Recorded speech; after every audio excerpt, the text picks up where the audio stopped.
প্রিয় ভিউয়ার্স, আসসালামু আলাইকুম। বর্তমানে আমি অবস্থান করতে আছি বিশ্বের বৃহত্তম গ্রাম বানিয়াচংয়ের কৃষি জমিতে, যেখানে মধ্যে চাষ করা হয়েছে টমেটোর একটি কৃষি জমি।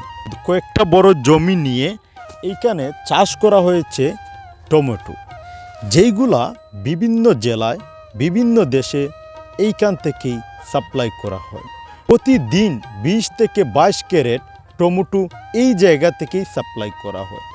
এতে উন্নতি, আয় এবং কি আয়ের একটা সুন্দর উৎস হয়ে দাঁড়িয়েছে আপনার আমার দেশে। প্রতিদিন 20 থেকে 22 ক্যারেট টমেটো বিভিন্ন জায়গায় সাপ্লাই করা হয়, বিভিন্ন জেলায় বিভাগে।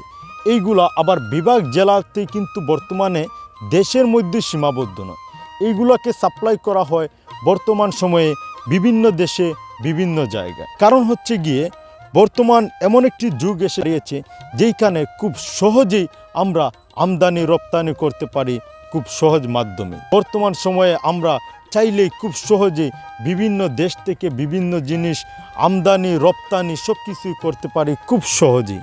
কারণ এই রপ্তানি আমদানির মাধ্যমেই আমাদের আয় উন্নতির সুন্দর একটি উৎস হয়ে দাঁড়িয়েছে আজকে আমাদের এই বাংলাদেশ। শস্য শ্যামল পুষ্পে ভরা আমাদেরই বসুন্ধরা। যেমন এই সুন্দর একটি প্রথা রয়েছে, তেমনি রয়েছে আমাদের দেশের সৌন্দর্য।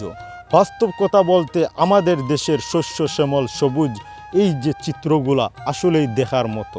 এই চিত্র দিয়ে শুধু চিত্রতে সীমাবদ্ধ তা নয়, এইটা আয় উন্নতিতেও সুন্দর একটি উৎস হয়ে দাঁড়িয়েছে।